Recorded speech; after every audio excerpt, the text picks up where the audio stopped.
Bonsoir. La pandémie a été particulièrement difficile pour les jeunes LGBTQ sans-abri. À Toronto, plus du tiers d'entre eux ont tenté de s'enlever la vie depuis le début de la crise sanitaire. C'est ce que révèle une étude du Centre de toxicomanie et de santé mentale, CAMH. Des intervenants aimeraient voir, entre autres, un meilleur accès au logement. Stella Dupuis. Plusieurs jeunes issus de minorités sexuelles se sont retrouvés à la rue au cours des derniers mois.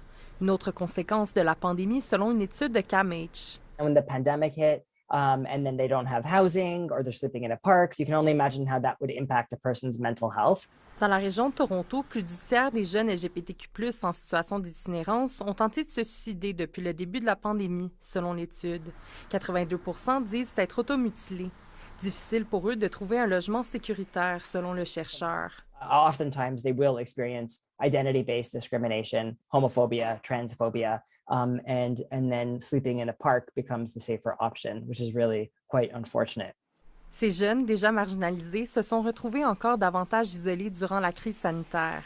We saw a real increase in stress and anxiety. La pandémie a exacerbé les problèmes de santé mentale, comme le stress et l'anxiété, selon la directrice du YMCA Sprout House. Les quelques maisons de transition qui desservent la communauté LGBTQ+, ressentent une demande accrue chez les plus jeunes. Cet intervenant souhaite aider sa clientèle à trouver des domiciles permanents. Il est très difficile de dire à un jeune qui vit dans la rue depuis 6 mois qu'il va encore devoir attendre 6 semaines avant de trouver un logement sécuritaire, explique-t-il. Malgré l'aide des intervenants communautaires, les jeunes ont eu de la difficulté à trouver du soutien ces derniers mois. Une réflexion s'impose selon cet autre intervenant. Il faut, selon lui, leur donner accès à un réseau et à des experts avec lesquels ils peuvent s'identifier et se sentir en sécurité. Ici Stella Dupuis, Radio-Canada, Toronto. Des bénévoles ont d'ailleurs préparé des trousses de nourriture et d'effets personnels aujourd'hui pour aider les plus vulnérables du Grand Toronto. L'organisme Global Medic a déjà distribué plus de 24 000 kg de denrées alimentaires partout dans la ville depuis le lancement de l'initiative Feed the Six. Sa liste de récipiendaires qui dépasse déjà les 21 000 continue de s'allonger. Ils manquent l'argent, ils ont perdu leur job, ils sont affectués par COVID. Ils ont besoin des choses qu'ils ne sont pas capables d'acheter eux-mêmes. Et c'est demain soir que la finale de la Coupe Grey se jouera à Hamilton devant plus de 25 000 partisans pleinement vaccinés. Le retour de cet événement sportif est accueilli avec beaucoup d'enthousiasme. Yasmine Mehdi. Un retour en grande pompe. Après 2 ans d'absence, la Coupe Grey sera disputée à nouveau devant des milliers de partisans. Ce Super Bowl canadien se jouera à Hamilton, une première en 25 ans pour la ville ontarienne.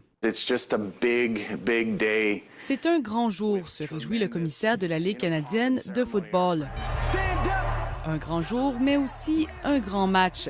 L'occasion pour les Tiger Cats de Hamilton de prendre leur revanche sur les Blue Bombers de Winnipeg alors qu'ils sont à domicile. En 2019, les deux mêmes équipes s'étaient affrontées pour le titre que les Bombers avaient fini par remporter. The city deserves it, the fan base deserves it, everyone deserves it, so it would mean a lot. Dans ce bar à quelques centaines de mètres du stade, les ailes de poulet et la bière arrivent en prévision du week-end. Nous avons commandé 5 fois plus de bière que d'habitude, explique le gérant. L'établissement aménagera son stationnement pour pouvoir y accueillir jusqu'à 700 partisans.